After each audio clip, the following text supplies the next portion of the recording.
So let's take a second to go over the big three things that seem to really cause the United States to want to overthrow or bring down a foreign government. If you have one of these three things, the U.S. might screw with you. If you have two of these things, the U.S. will definitely screw with you. If you have three of these things, then look behind you right now because the U.S. is currently screwing you. All right? Number one, being a socialist country. That's right. If you don't have the same economic system as us, oh man, we will cut you, motherfucker. All right? Number two, dropping the U.S. dollar. Iraq dropped the dollar. Iran dropped the dollar. Libya dropped the dollar. Pakistan dropped the dollar in trade with China, and the following day, we added them to the list of countries violating religious freedom. All right? I'm not kidding. We do not take kindly to dropping the dollar.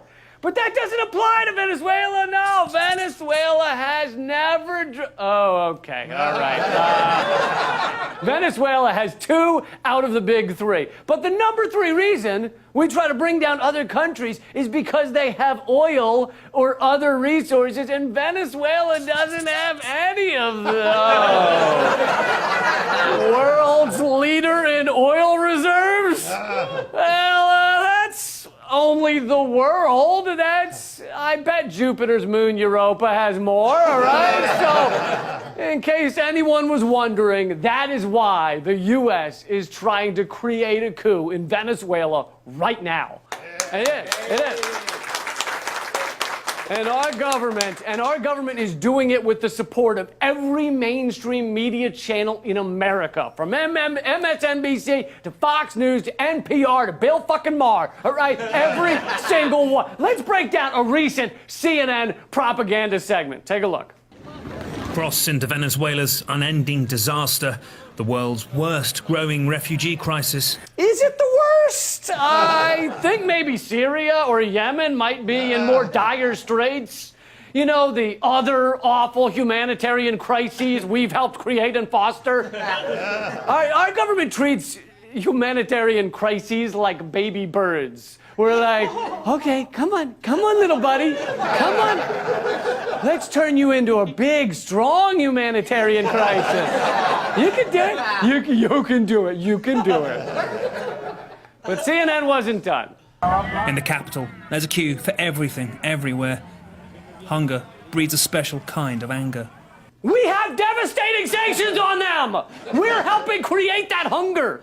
This isn't to say Maduro has done an awesome job, but whether he has or not, we're not fucking helping, all right? Saying we must sanction them to help them is like if somebody fell through a plate glass window and he's bleeding and you go, let's help him. Let's start cutting out the glass with this rusty flathead screwdriver. And someone else goes, don't you dare, leave him alone. And then you go, you don't want to help him? What's wrong with you? But that's what our sanctions are designed to do. They're designed to hurt poor and average people the most. Back when Rex Tillerson was Secretary of State, he publicly said we could tell our sanctions on North Korea were working great because poor fishermen were washing up on the beaches starved to death. Yay! We saved them by starving their poor people. Give us some more of your gripping undercover report, CNN. There's no queuing for the youngest, living off what, even here, nobody wants. This isn't play, it's practice for self-defense. Really? I think it's play, considering the giant smiles on their faces. My brother got killed in July by another gang, says 14-year-old Usmaria. They found the body in the river. And that's Maduro's fault? That's like blaming Biggie's murder on Bill Clinton. I mean, he was president when it happened. We gather stuff, we beg a piece of chicken skin to take home. In a socialist utopia that now leaves nearly every stomach empty. Nearly every stomach empty. First of all, half of that, again, is because of our sanctions. Sanctions are not a smart bomb, all right? They destroy everybody except the rich who have enough money to weather the sanctions. Come to think of it, sanctions are kind of like smart bombs. We're told they're only going to get the bad guys. But in fact, smart bombs kill all kinds of innocent civilians, as do sanctions. You want to see how ridiculous this CNN propaganda got? Watch what they show immediately after saying every stomach is empty. The socialist utopia that now leaves nearly every stomach empty. This was the day when change was meant to come. Yeah, really starving there, you know? This guy's got a nice paunch going right there. So does this guy. I mean, CNN, you forgot to line up your propaganda words with your propaganda images. Like, you should have stuck with the children at the landfill, but instead you had to go and ruin it by showing happy, well-fed protesters. This is literally in a video titled "As Venezuela Creeps Towards Starvation." Geez, I didn't realize starvation had so many man tits. I was unaware. Look, I'm not saying things are great down there. They aren't. But pro-war propaganda and U.S. imperialism ain't curing nothing, all right? Let's see one more clip. Hundreds of thousands flooding central Caracas, watching opposition leader Juan Guaido swear himself in as interim president.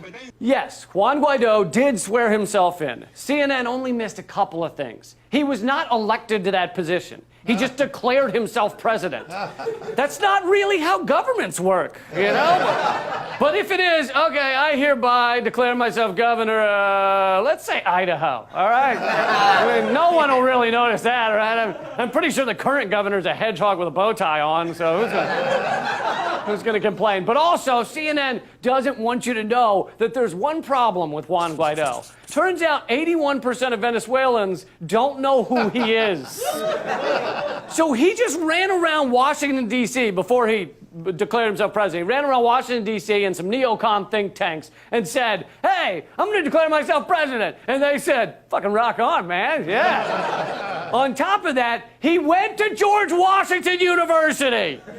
As the Gray Zone Project reported, in 2007, he moved to Washington, D.C. to enroll in the governance and political management program at George Washington under the tutelage of Venezuelan economist Luis Enrique Berisbeitia, one of the top Latin American neoliberal economists.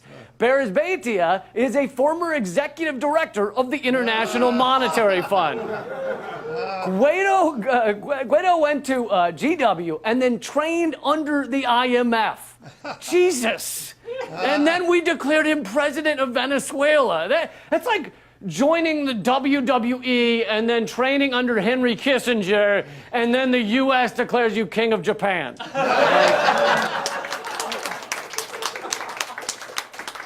But it doesn't stop there. Juan Guaido is the product of a decade-long project overseen by Washington's elite regime change trainers. While posing as a champion of democracy, he has spent years at the forefront of a violent campaign of destabilization. So what's the big deal? He's an American regime change pawn who was groomed by the IMF to take over Venezuela and give away their natural resources. That's not so bad. And if that's what the Venezuelan people want, then we should respect their wishes. Because corporate media tells us this is what the people want, right? Oh, wait. According to a study conducted in early January of this year, 86% of Venezuelans would disagree with international military intervention, and 81% oppose the U.S. sanctions that have gravely hurt the nation's economy. So most Venezuelans, So most Venezuelans don't know Guaido. Most Venezuelans still support Maduro. Whether you personally like him or not doesn't matter. And most Venezuelans don't want military intervention and don't want the U.S. sanctions. Yet CNN and NPR and Fox News and BBC and every other mainstream outlet will have you thinking everyone is starving to death and on their knees begging for America's freedom bombs to rain down like the dollar bills at a strip club. You know, because our interventions have worked so well in Syria and Yemen and Iraq and Iran and Afghanistan and Chile and Honduras and Haiti and Somalia and Libya and Guatemala and Colombia and Panama and Fraggle Rock and those tree forts where the fucking Ewoks live. The Venezuelan people deserve self-determination, no matter how you feel about the current government. The absolute last thing they need is to be turned into a neoliberal parking lot in which America rips all their resources out from under them. But I found out I actually owe CNN an apology. They are not propaganda. That video I showed you just happens to be their style, all right? They do it the same way with every country. I found out they recently made this one about the United States. Walking through America's streets, we witnessed the world's worst poverty crisis. At the stores, thousands tackle each other for the last remaining products on the shelves. This may look like playing, but in fact it's practice for murdering lots of people. People on trampolines. This is what capitalist utopia looks like. We're the only ones not picking through garbage are the members of Congress. Here, hundreds of thousands celebrate the impending collapse of the capitalist government.